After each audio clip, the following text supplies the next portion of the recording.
روزے کی حالت میں جب رمضان ہو، رمضان میں موسٹلی لوگوں کو جو میرڈ ہیں ان کو غسل کا مسئلہ ہوتا ہے، غسل جنابت کا، کہ وہ ہم کس ٹائم کریں کس ٹائم نہ کریں، اور اس میں یہ ایشو فیمیلز کے ساتھ میلز کمیونٹی سے زیادہ ہوتا ہے، پر پرمیشن تو ڈیفینیٹلی دونوں کے لیے ایکول ہے۔ اگر آپ کے اوپر غسل فرض ہے اور آپ کا سحری کا وقت ہو چکا ہے تو آپ سحری کر سکتے ہیں، اس میں کوئی ممانعت نہیں ہے، اور آپ اپنے جو غسل کو فجر کی نماز تک کے لیے مؤخر کر سکتے ہیں، یعنی غسل فجر کی نماز کے لیے لازم ہے کہ آپ فجر کی نماز آپ نے جو پڑھنی ہے اس کے لیے آپ کا پاک ہونا ضروری ہے،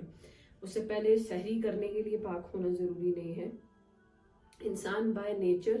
فطری طور پہ انسان پاک ہی ہے، یہ تو ہماری ایک ٹرمز ہے نا اسلام کی کہ ہمارے پر غسل فرض ہو گیا تو اب ہمیں غسل کرنا ہے۔ بخاری میں یہ حدیث ہے 1926 جس میں نبی صلی اللہ علیہ وسلم کے بارے میں اماں عائشہ نے ڈیٹیلڈ بتایا کہ آپ غسل کو طلوع فجر تک مؤخر کرتے تھے، تو یہ اسی وجہ سے بتایا ہے کہ آپ کو انسان مشقت میں نہ پڑے،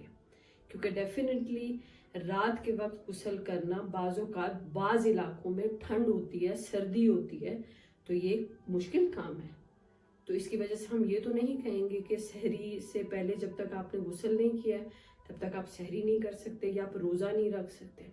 اور اگر کوئی انسان فار ایگزامپل لیٹ اٹھا ہے، کسی کا جو ہے نا وہ کہہ لیں سحری رہ گئی اور آنکھ دیر سے کھلی، پتہ چلا فجر کا وقت بھی نکل گیا، تو اب وہ جس وقت اٹھے گا